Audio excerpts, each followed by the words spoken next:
దొంగలే దొంగ దొంగ అని అరిచి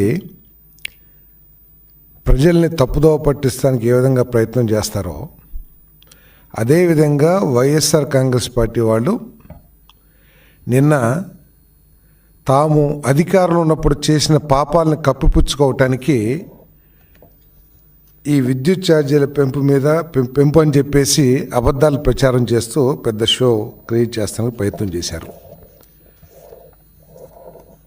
ఒకసారి ఈ విద్యుత్ వ్యవస్థ గురించి ఆలోచించినట్లయితే దీన్ని పూర్తిగా భ్రష్టు పట్టించింది వైఎస్ఆర్ పరిపాలన అని చెప్పేసి వైఎస్ఆర్ కాంగ్రెస్ పార్టీ గత 5 సంవత్సరాలు అని చెప్పేసి నేను మనవి చేస్తాను.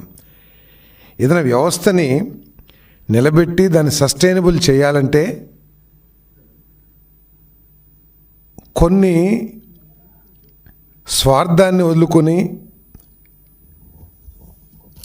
అదేవిధంగా అస్థిత పక్షపాతాన్ని వదిలేసుకుని పనిచేస్తే ఆ వ్యవస్థలు ఎక్కడన్నా బాగుపడతాయి.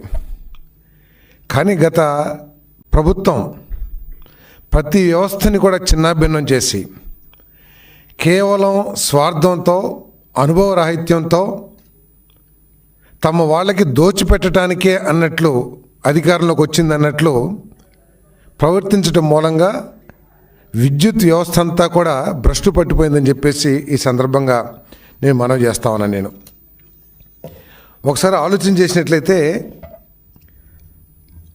దాదాపు 23 మిలియన్ యూనిట్లు లోట్లో ఉంటే అటువంటి పరిస్థితుల్లో 2014లో చంద్రబాబు నాయుడు గారు అధికారంలోకి వచ్చారు.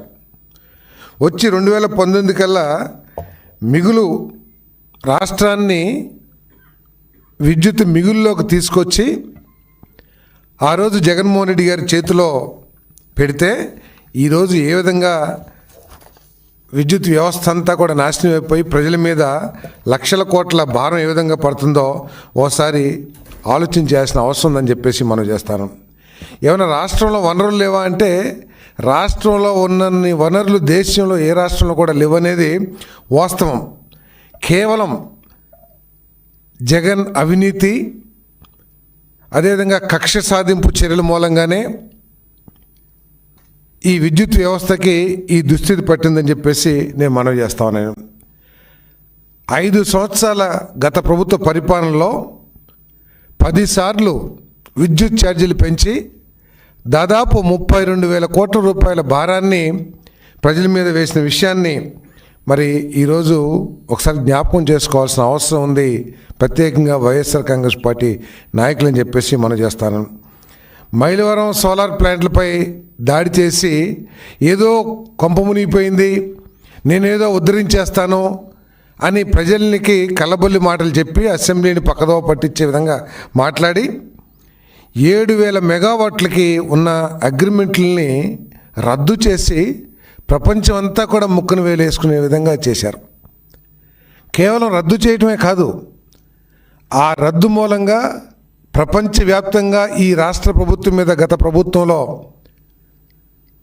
నమ్మకం కోల్పోయి పెట్టుబడిదారులు ఎవరో కూడా ఈ రాష్ట్రానికి రావడానికి భయపడిపోయారని చెప్పేసి మనం చేస్తా ఉన్నాను. పెట్టుబడిదారులే కాదు, ప్రపంచవ్యాప్తంగా ఇంటర్నేషనల్ బ్యాంకింగ్ వ్యవస్థలు కూడా, ఇంటర్నేషనల్ ఫైనాన్షియల్ కంపెనీస్ కూడా ఈ రాష్ట్రంలో అప్పులు ఇవ్వటానికి కానీ పెట్టుబడులు పెడతానికి కూడా వెనుకంజ వేసేయంటే ఏ విధంగా మరి నాశనం చేశారో, ఈ రాష్ట్రం యొక్క క్రెడిబిలిటీ ఏ విధంగా ధ్వంసం చేశారో ఒకసారి ఆలోచన చేయాల్సిన అవసరం ఉందని చెప్పేసి మనం చేస్తాం. అదే కనుక ఆ పీపీఎల్ అంతకుముందు ప్రభుత్వం చేసుకున్న పీపీఎల్ని గౌరవించి చేసినట్లయితే తక్కువ ధరకి విద్యుత్ లభించడమే కాకుండా ఇంకొంతమంది పెట్టుబడిదారులు వచ్చి కొన్ని వేల మెగావాట్లు ఇప్పుడు వస్తున్నారు, చాలామంది కొన్ని గిగావాట్ల సోలార్ పవర్ ప్లాంట్లు పెడతానికి రాష్ట్రం ఇప్పుడు ప్రస్తుతం ఉన్న చంద్రబాబు నాయుడు ప్రభుత్వం అనేక అగ్రిమెంట్లు చేసుకున్న విషయం మనం చూస్తూ ఉన్నాం. అంతేకాకుండా దేశవ్యాప్తంగా ఉన్న పెట్టుబడిదారులు ఇక్కడికి వచ్చి ఈ విద్యుత్ ఉత్పత్తి కేంద్రాలు ఏర్పాటు చేస్తానికి ఏ విధంగా ప్రయత్నం చేస్తున్నారో ఒకసారి ఆలోచించాలి. అదే కనుక గతంలో కనుక అటువంటి పీపీఎల్ రద్దు చేసే దుశ్చర్యలకి పాల్పడకుండా ఉన్నట్లయితే ఇంకా కొన్ని వేల మెగావాట్లు ఈ రాష్ట్రంలో ఉత్పత్తి ప్రారంభించేవాళ్ళు, కొన్ని వేల మందికి రాయలసీమలో కానీ లేకపోతే ఆ పక్క జిల్లాలకు కానీ ఉద్యోగ అవకాశాలు కూడా లభించాయని చెప్పేసి మనం చేస్తాను. అంతేకాకుండా ఎంత దుర్మార్గమైన పరిపాలన చేశారో ఒకసారి ఆలోచించేయాలి. ప్రజలకి ఏ విధంగా భారం వేశారో కూడా ఒకసారి ఆలోచించాలి. పోలవరం విద్యుత్ ప్రాజెక్ట్ని 2021 కల్లా ప్రారంభిస్తామని చెప్పేసి ప్రగల్భాలు పలికిన వైఎస్ఆర్ కాంగ్రెస్ పార్టీ, వైఎస్ఆర్ కాంగ్రెస్ ప్రభుత్వం ఆ పవర్ ప్లాంట్ని కాదు కదా, పోలవరం ప్రాజెక్ట్ని పూర్తిగా ధ్వంసం అయ్యే విధంగా నిర్ణయాలు తీసుకున్న విషయాన్ని కూడా మనం జ్ఞాపకం చేసుకోవాలి. ఆ విద్యుత్ ప్లాంట్ ఆలస్యం అవుతున్న మూలంగా దాదాపు 4,500 కోట్ల రూపాయలు ఈ రాష్ట్రానికి నష్టం జరుగుతుమే కాకుండా ప్రజల మీద భారం కూడా. అది హైడల్ జనరేషన్ అంటే తక్కువ ధరకి విద్యుత్ లభించే ప్రాజెక్ట్ అది. ఆ ప్రాజెక్ట్ని ఆలస్యం చేయడం మూలంగా ఎంత నష్టపోయారో ఒకసారి ఆలోచించాలని చెప్పేసి మనం చేస్తాను. అంతేకాకుండా కృష్ణపట్నం VTPSలో థర్మల్ ప్లాంట్లు ఉత్పాదనకి ప్రారంభానికి సిద్ధంగా ఉన్నా కూడా కేవలం స్వార్థంతో వాళ్ళకి కొన్ని స్వార్థపరమైన నిర్ణయాలు జరగలేదనో లేకపోతే వాళ్ళతో బేరం కుదరలేదనో ఆ ప్రాజెక్టుల్ని కమిషన్ చేయడానికి ఆలస్యం చేయడం మూలంగా కూడా తీవ్ర నష్టం జరిగింది రాష్ట్ర ప్రజలకు అని చెప్పేసి మనం చేస్తా ఉన్నాను. అంతేకాకుండా మరి దాదాపు 49,000 కోట్ల రూపాయలు అప్పులు తీసుకొచ్చారు. ఒక్క మెగావాట్ అని ఎక్కడైనా ప్రారంభించారా? ఒక్క మెగావాట్ కూడా ప్రారంభించుకోకుండా రాష్ట్రంలో పెరుగుతున్న విద్యుత్ అవసరాలు కానివ్వండి, పేదవాళ్ళకి 200 యూనిట్లు ఫ్రీగా ఇవ్వడానికి కానివ్వండి, ఏ విధంగా సాధ్యమైద్దని చెప్పేసి నేను ఆలోచన చేస్తున్నాను, నేను అడుగుతా ఉన్నా నేను. అంతేకాకుండా 10,800 కోట్ల రూపాయలు దాంట్లో అత్యధిక వడ్డీలకి తీసుకొచ్చారు.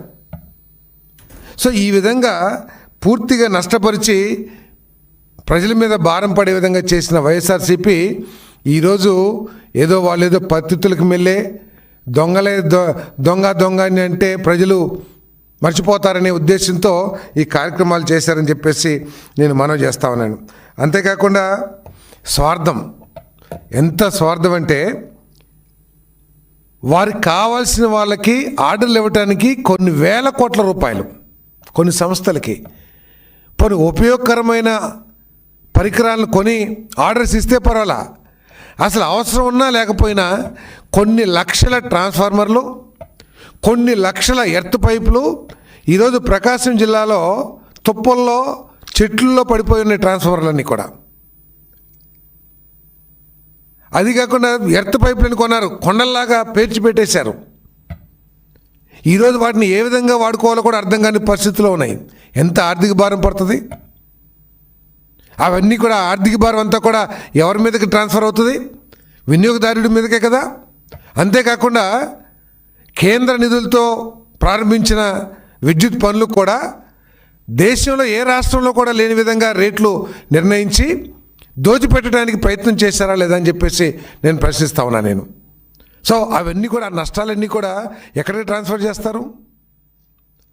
అంతేకాకుండా ఈ పెరుగుదల ఏదైతే ఉందో, ఏదైతే మాట్లాడుతున్నారో ఈ పెంపుదలంతా కూడా వాళ్ళే ప్రపోజల్ పెట్టి ఎలక్ట్రిసిటీ రెగ్యులేషన్ కమిషన్కి వాళ్ళే అప్లికేషన్ పెట్టి కేవలం ఎన్నికల్లో మళ్ళీ గెలిచిన తర్వాత ఇద్దామని చెప్పేసి అనుకుని వాళ్ళు ఇచ్చి ప్రతిపాదించిన పెంపుదలే కానీ చంద్రబాబు నాయుడు గారి ప్రభుత్వం కాదని చెప్పేసి ఈ సందర్భంగా నేను తెలియజేస్తా ఉన్నా నేను. ఇంకంతకంటే ఘోరం. సరే, ఒక పక్క వాళ్ళకి కావాల్సిన వాళ్ళకి నిధులు దోచిపెట్టడమే కాకుండా రేట్లు అత్యధిక రేట్లతో అవసరం ఉన్నా లేకపోయినా కొన్ని వేల కోట్ల రూపాయల పరికరాలు కొనేసి అవన్నీ కూడా పాడైపోయినాయో అసలు ఉపయోగంలోకి వచ్చినాయో దాని మీద ప్రభుత్వం చర్యలు తీసుకుంటుందని చెప్పేసి నేను భావిస్తాను. అప్పులు తీసుకొచ్చిన డబ్బులైనా సరే ఆ విద్యుత్ సంస్థలకే ఇచ్చారా? వాటి అభివృద్ధికి కానివ్వండి లేకపోతే ఫ్యూచర్ ప్లాన్స్ కానీ ఖర్చు పెడతానికంటే కాదు.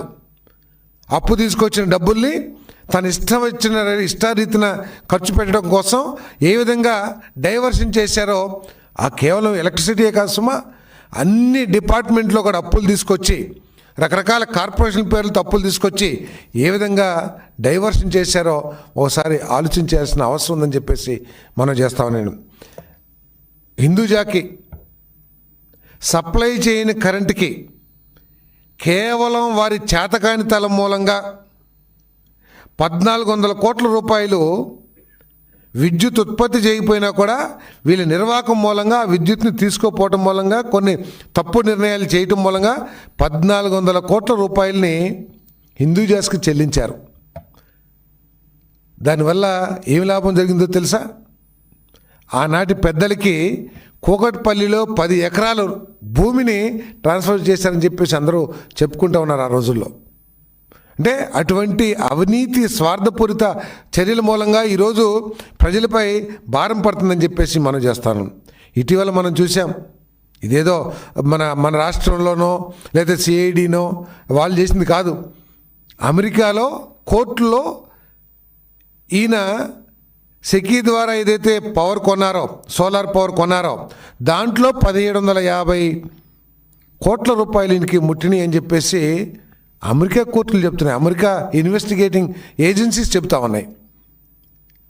3,850 కోట్ల భారం పడే విధంగా వేరే రాష్ట్రాల నుంచి సోలార్ పవర్ కొనడానికి అగ్రిమెంట్ చేసుకునే విషయం మొత్తం 30 ఏళ్ళలో కనుక ఆయన చేసిన తప్పుడు నిర్ణయం మూలంగా భారం చూసుకున్నట్టయితే 1,00,000 కోట్ల రూపాయలకు పైగా ప్రజల మీద భారం పడే పరిస్థితి కలిగిందని చెప్పేసి నేను మనవి చేస్తాను. అంతేకాదు, నేను ఇందాక ఏదైతే చెప్పిన కృష్ణపట్నం VTPC ప్రాజెక్టుల్ని ప్రారంభించినట్లయితే కరెక్ట్ సమయంలో ప్రారంభించినట్లయితే బయట ఓపెన్ మార్కెట్లో అత్యధిక రేట్లకి పవర్ కొనాల్సిన పరిస్థితి వచ్చేది కాదు. దాని మూలంగా ప్రజల మీద భారం తగ్గేది. కేవలం తన స్వార్థంతో రెడీ అయిన కేంద్రాలని ఉత్పత్తి ప్రారంభించకపోవటం మూలంగా అత్యధిక రేట్లకి పవర్ ఓపెన్ మార్కెట్లో స్వార్థంతో వాళ్ళ ముడుపుల కోసం కానివ్వండి, ఏదైనా కారణం కానివ్వండి, అత్యధిక రేట్లకి ఓపెన్ మార్కెట్లో పవర్ కొని ప్రజల మీద భారం వేశారని చెప్పేసి మనం చేస్తాను. ఇంకా ఎంత దిగజారిన పరిపాలన అంటే, ఒక పవర్ ప్లాంట్ కొన్ని వేల మెగావాట్ల పవర్ ప్లాంట్లు, వాటికి ఒక 15 రోజులకో నెల రోజులకో కావాల్సిన ముడిసరికి ఏదైతే ఉంటుందో దాన్ని సిద్ధం చేసుకుని వాటిని రన్ చేస్తారు పవర్ ప్లాంట్స్ని. కానీ ప్రతిరోజు కూడా బొగ్గు ఎత్తుక్కుంటమే. బొగ్గు రేపటికి ఉందా లేదా, ఎల్లుండికి ఉందా లేదా, షిప్ ఎక్కడుంది, ఇవన్నీ కూడా స్వార్థపరమైన కారణాల మూలంగానే అటువంటి నిర్ణయాలు తీసుకున్నారని చెప్పేసి మనం చేస్తాను. ఆ రోజు పేపర్లో కూడా పడ్డాయి. అందరూ ఆ ప్రభుత్వంలోనే గుసగుసలాడారు. విజయసాయిరెడ్డి గారు వారికి సంబంధించిన మనుషులు ఏదైతే నాసి రకం బొగ్గును సరఫరా చేశారో దాని మూలంగా మన థర్మల్ పవర్ ప్లాంట్ అన్నీ కూడా ఇబ్బంది పడిపోయినాయి అని చెప్పేసి కూడా ఆ రోజు చెప్పుకునే పరిస్థితులు ఉన్నాయని చెప్పేసి మనం చేస్తాను. ఇటువంటి పరిస్థితుల్లో ఉండగా ఈరోజు ఏదో ఈ ప్రభుత్వం ధరలు పెంచుతుందని చెప్పేసి ప్రజల్ని మళ్ళీ మోసగించడానికి ప్రయత్నం చేస్తున్నారని చెప్పేసి నేను మనం చేస్తాను.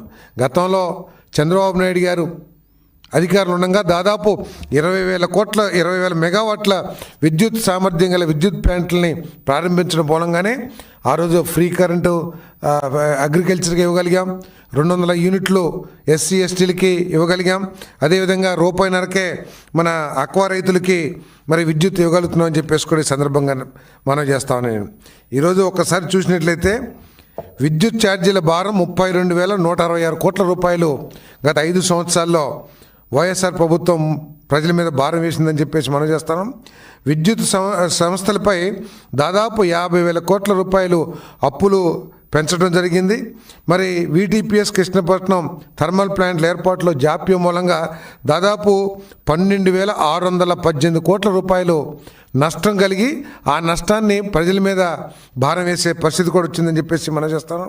పోలవరం హైడ్రో ఎలక్ట్రిక్ ఏదైతే 4,737 కోట్ల రూపాయలు వారు చేయకపోవటం మూలంగా పోలవరం ప్రాజెక్ట్ని పూర్తిగా విధ్వంసం చేయడం మూలంగా నష్టం జరిగిందని చెప్పేసి మనం చేస్తాను. అధిక వడ్డీ భారం మొత్తం 1,29,503 కోట్ల రూపాయలు గత ప్రభుత్వం నిర్వాహకం మూలంగా చేతకాని పరిపాలన మూలంగా, విధ్వంస పరిపాలన మూలంగా విద్యుత్ సంస్థలు నష్టపోయి ఈరోజు ప్రజల మీద భారం పడే పరిస్థితి వచ్చిందని చెప్పేసి మనం చేస్తాం. ఈరోజు ఏదైతే వాళ్ళు గొడవ చేస్తున్నారో, వాళ్ళు ఏదో ధర్నాలు గిరణాలు ఏదైతే చేశారో వాటన్నిటికీ కారణం కూడా గత ప్రభుత్వమే కారణం అని చెప్పేసి నేను మనం చేస్తా ఉన్నాను.